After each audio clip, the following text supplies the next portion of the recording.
Hi booktube, Aaron here. Hope you're doing very well. Today I'm going to do a tag for Tag Tuesday, and it's going to be the the Places That You Will Go tag, created by Gareth from Books, Songs and Other Magic.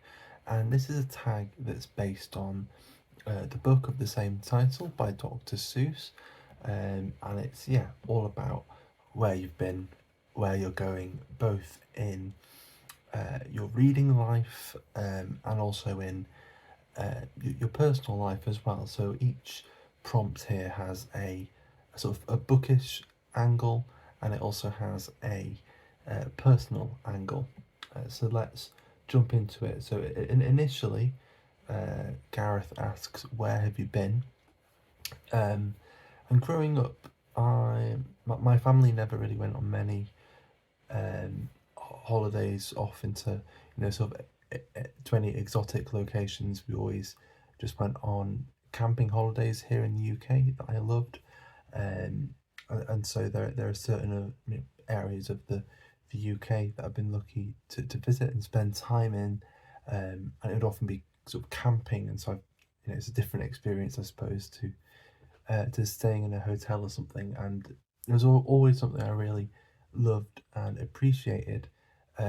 But it does mean that in terms of traveling off, out into the big old world, that I'm not terribly well traveled at all. I've only ever really traveled vicariously, with the exception of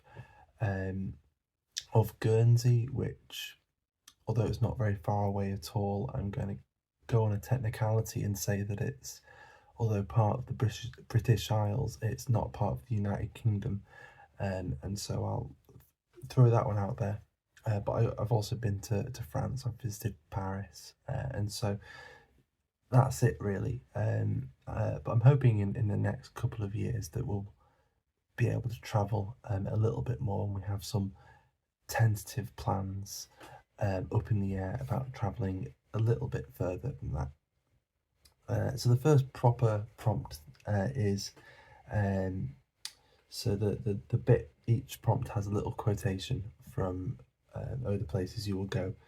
So the first one is which direction you choose. The bookish prompt is, what's the first place you go to in a bookstore? Um, and it kind of depends on the books, on the bookstore in question. I'm not terribly systematic, but there are specific places I tend to check. So I do often make a beeline for the poetry section, or try to find out if there is a poetry section. And often I might be just disappointed that there's only like one shelf or something for poetry. But I think, like a lot of people, I tend to amble around through the just the general fiction, and see what's there. And then in recent years, in the last 2 years or so, mainly inspired by Historathon, I tend to at least try to get to the history section, and see if there's anything there that stands out to me, and also if they have a sort of classics section as well, for stuff from Greece and Rome as well. I try to have a look and see if anything strikes my fancy. So there's some of the priorities that I set for myself, but in terms of where I go first and the places I look, it's a bit formless really for me.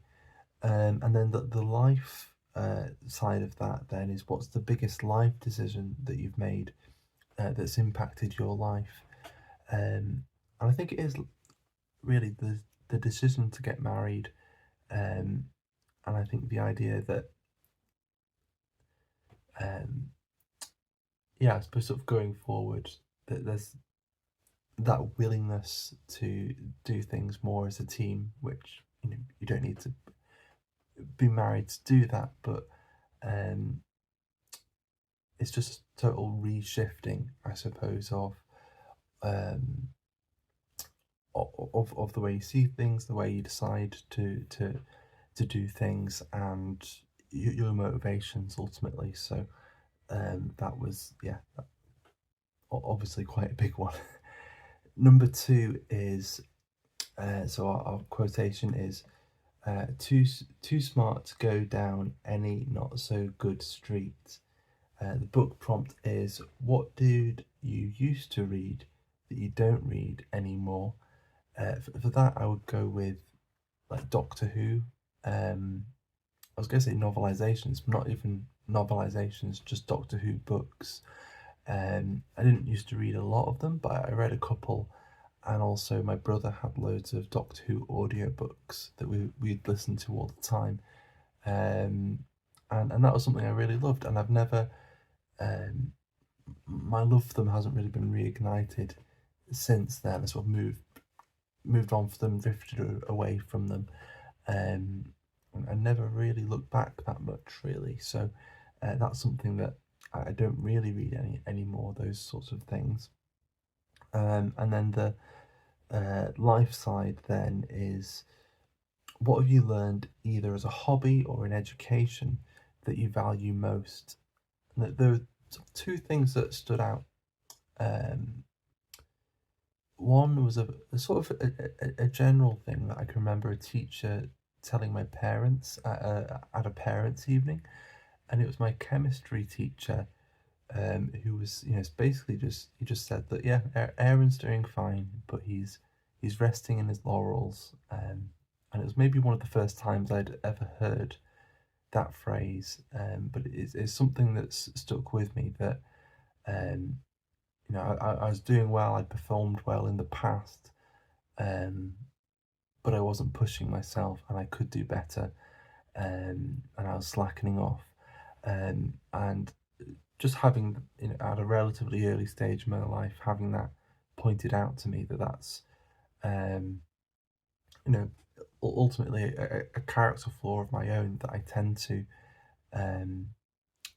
yeah, maybe rely on past achievements or go some other way, then feel okay about it, and then not put in the work to finish it off. Or things like that, I notice are part of my character flaw, and it's something that I try to, to work on, which is why I'm glad that it was pointed out at that point.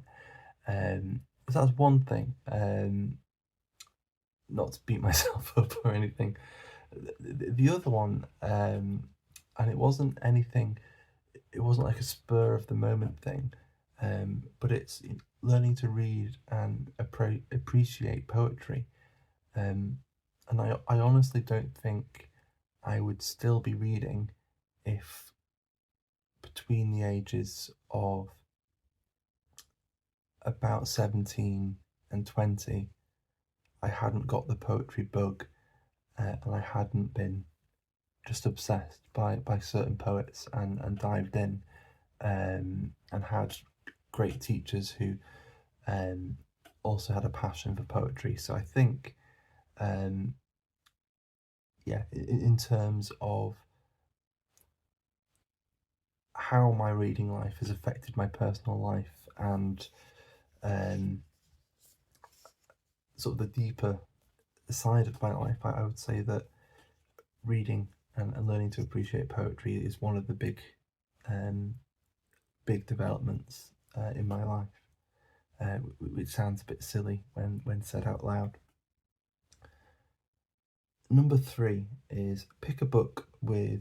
Oh wait, I keep forgetting to go with the little quotes. So we've got, yeah, you'll be seeing great sights, and the prompt is to pick a book with an attractive cover, and Gareth picked loads, and so I'll pick loads. The first one is a poetry collection that I often use as one of my favourite covers. This is Impossible Loves by Dario Jaramillo, a Colombian poet, and I just really love that painting on the front. It's The Prodigal Son by Giorgio de Chirico, and yeah, it's just something to it that I really, really love. A similar style, and it's a book I've just picked up, this cover to Agua Viva by Clarice Lispector. I really love that cover as well. But maybe one of my all-time covers, and it's not just the cover, it's the whole packaging of the book, is The House of Government by Yuri Slezkine. Just a massive tome about the Russian Revolution, using this house on the embankment, the House of Government, as a kind of microcosm. And yeah, it's got these French flaps with illustrations on them as well. So just this whole sort of wraparound design I really love, and just seeing, I might have talked about this before, if I can put the book back together, when it's on the shelf, you know, that the side of it is this elevator shaft with this guy waiting to go up or down. And I just, well, actually no, he's in the elevator. We're, you know, the fourth wall's been cut away, and we're looking straight in. And yeah, I just love seeing that on the shelf. So that's probably one of my favourite book covers, and just the general book design, and it's actually pretty good on the inside as well, in terms of the fonts, and it's full of photographs as well. And then the life one then is, what is the most beautiful place that you've visited, which I found really quite difficult to answer. With a few of these, I've got a few options. One of my favourite places that I've visited a few times is sort of the general area of the Lake District, in the north of England, around Grasmere and Ambleside. So that sort of area, I really love. I mean, I tend to have a soft spot to anywhere that's got a connection to to Wordsworth or any of the romantic poets. But I love that area of the world. And somewhere closer to where I live that also has a connection to Wordsworth, there's Tintern Abbey, which is in the Wye Valley, so not too far away from where I am, maybe about a half-hour drive, 45-minute drive from where I live. And then, really, if I'm being honest with myself, probably one of my favourite areas in the world is in West Yorkshire, in the moors around Haworth, and sort of Hebden Bridge and Heptonstall, and that whole area I really love. And I think it is from growing up somewhere sort of mountainous and wild, not really wild, but wherever I am in the world, or in my case, in the United Kingdom, if it's got some kind of connection, or I can feel some kind of connection to how I felt in some of those places where I was growing up, then I don't know, something really special happens. A couple of years ago, I was in Northern Ireland, and we'd gone to the Giant's Causeway, and we were driving back to Belfast, where we were staying, and we drove the coastal route, and there was something about that drive that was just really, really haunting and really quite uncanny, because it's somewhere I'd never been before, and yet something about it felt really familiar and really homely.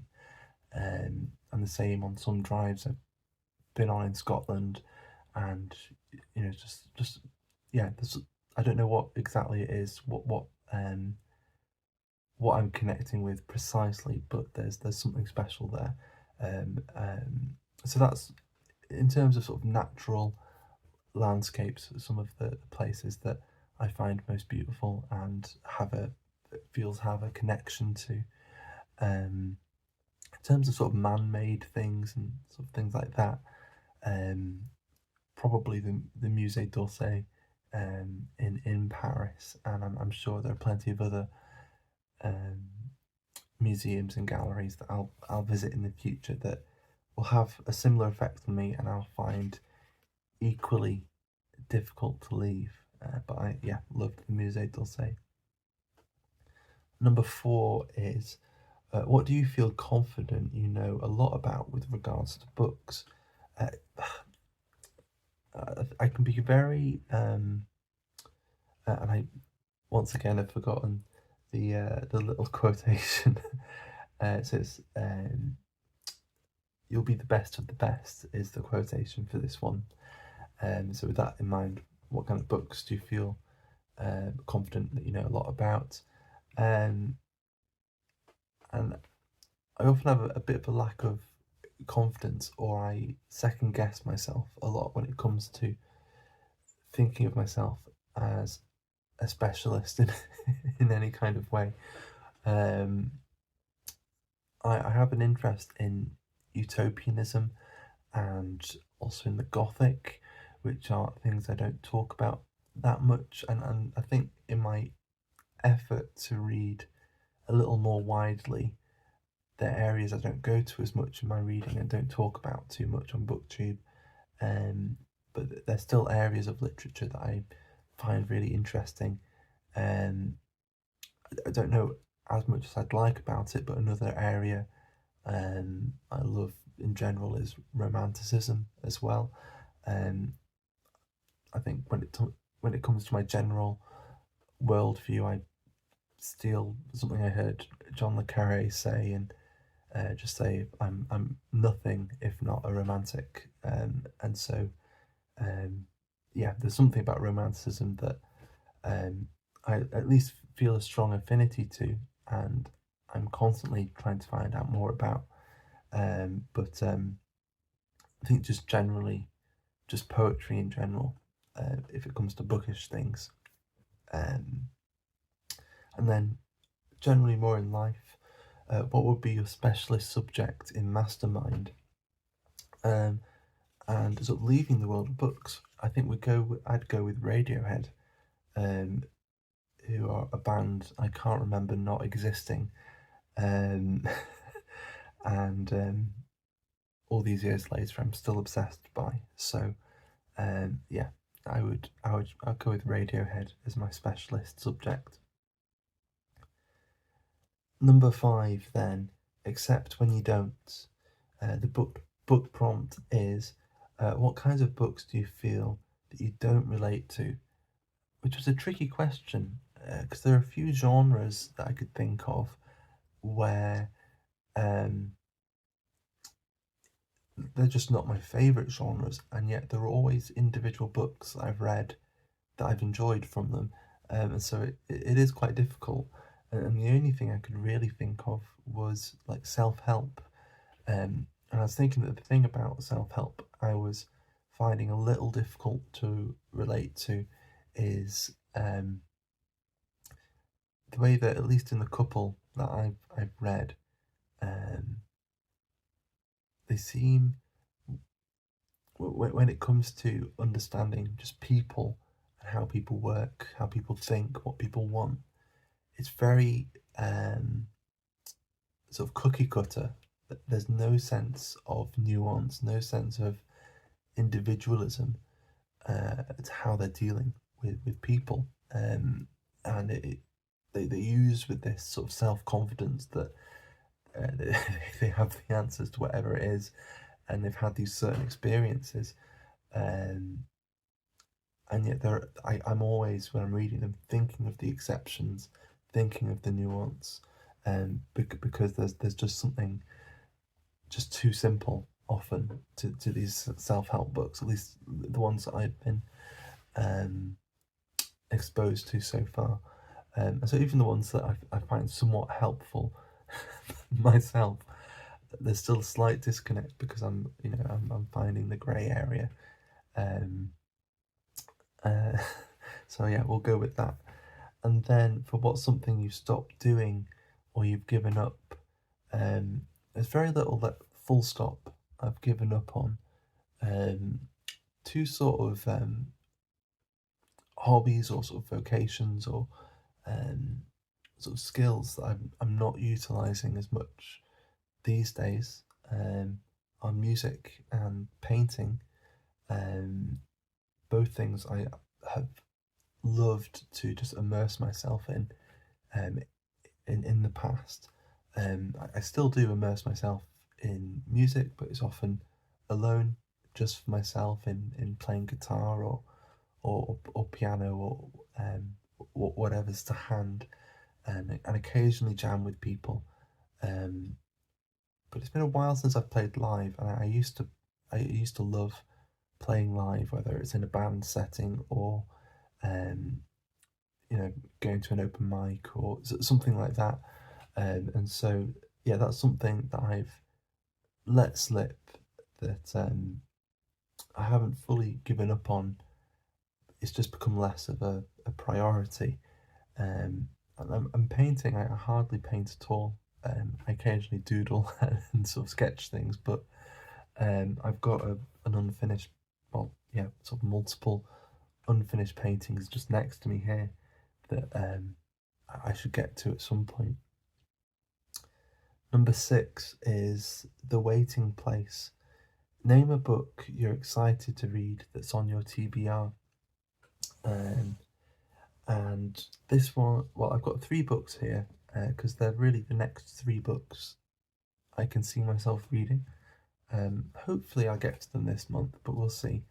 And I'm excited for 3 different reasons. The first one, this is Bell's English Poets. Let's see if we can, I don't know, yeah, that'll do. It's an anthology. This is the first volume. It contains early ballads,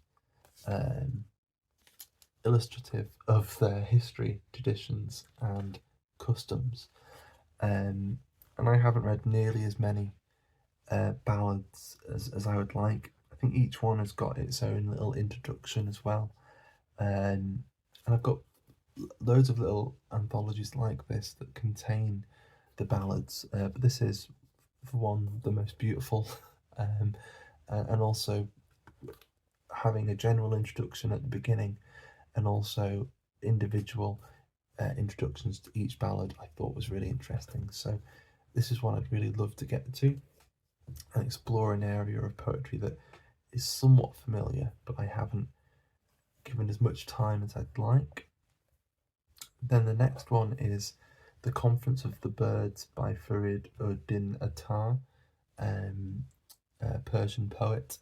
I've read a couple of other Persian poets, but there's something sort of expansive and sort of fable-like to this, or sort of parable-esque to this. And so it'll be a sort of new area for me in regards to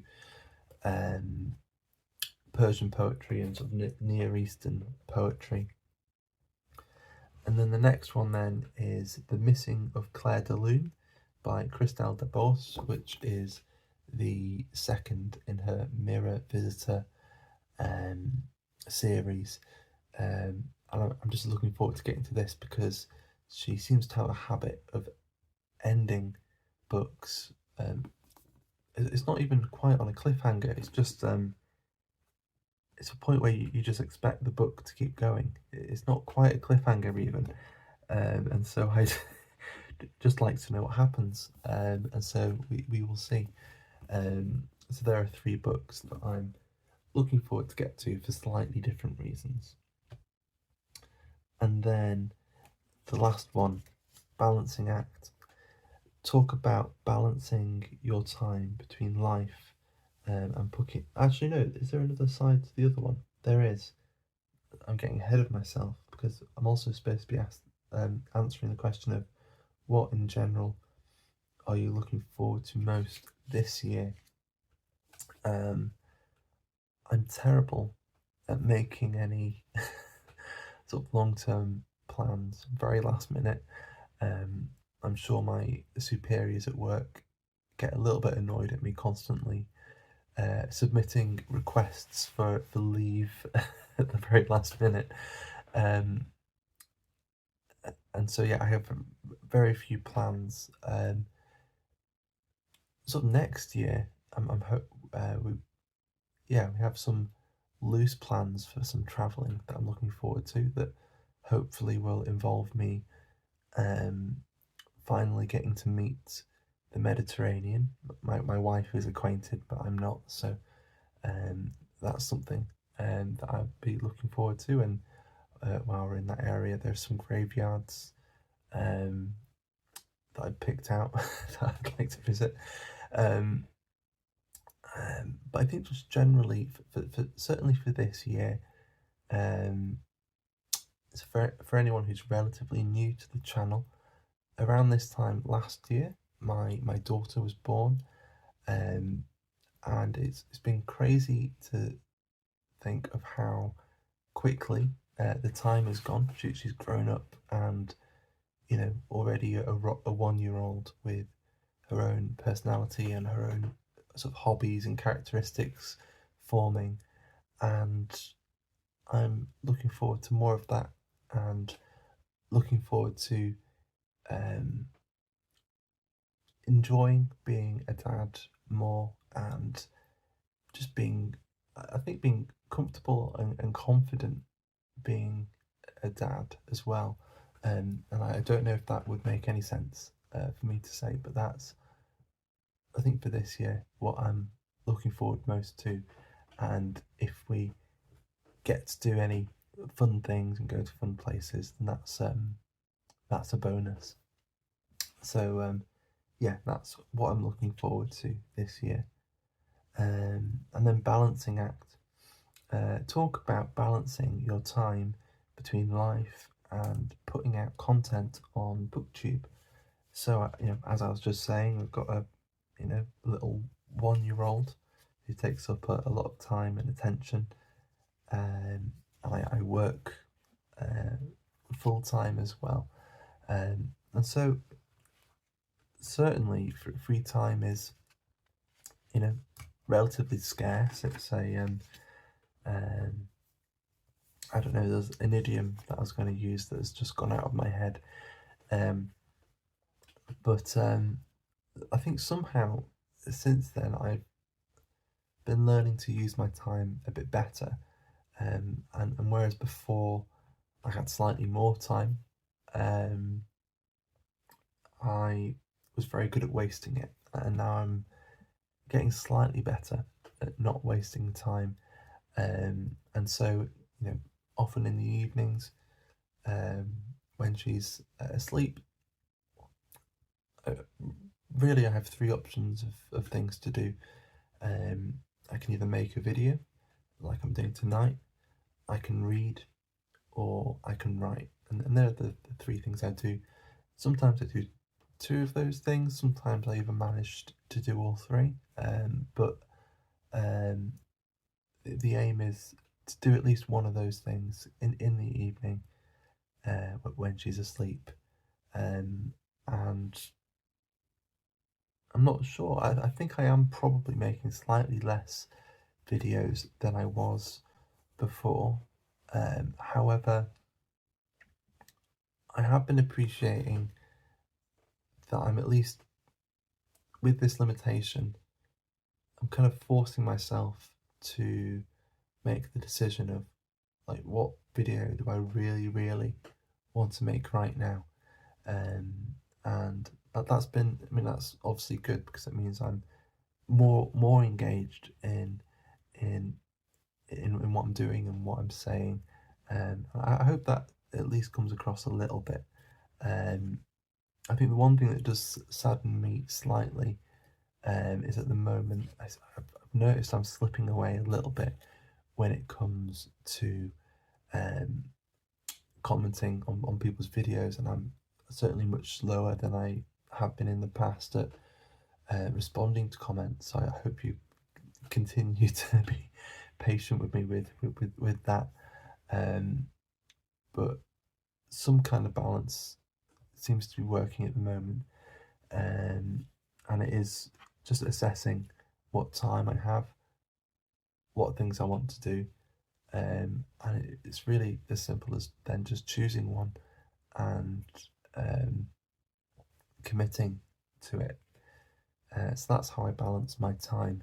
and that is the Oh the Places You Will Go tag by Gareth from Book Songs and Other Magic. So thanks, Gareth, for creating it and for tagging me. I just realised now I haven't tagged anyone. I haven't written down any names. So I'm going to go on a whim. I'm going to think up some people. So I'll go with Joshua Crebo. And let's see who else turns up. I'm just sort of shuffling through to see if there's anyone where it looks like they haven't been tagged, and this might go terribly. like, um, yeah, I'm trying to find people where it looks like they haven't been tagged. Let's pause it, or it'll get embarrassing. Okay, I've got my list. So, Joshua Crebo, I'm tagging you. I'll tag Brian MR. I will tag Courtney from Courtney Reads, Richard from History Lit, Kristen from Enter the Book, and Jenny Jables. And as always, if I haven't tagged you and you would like to try this, then please consider yourself tagged and give it a go. But for now, thank you very much for watching, and I'll see you soon. Bye bye.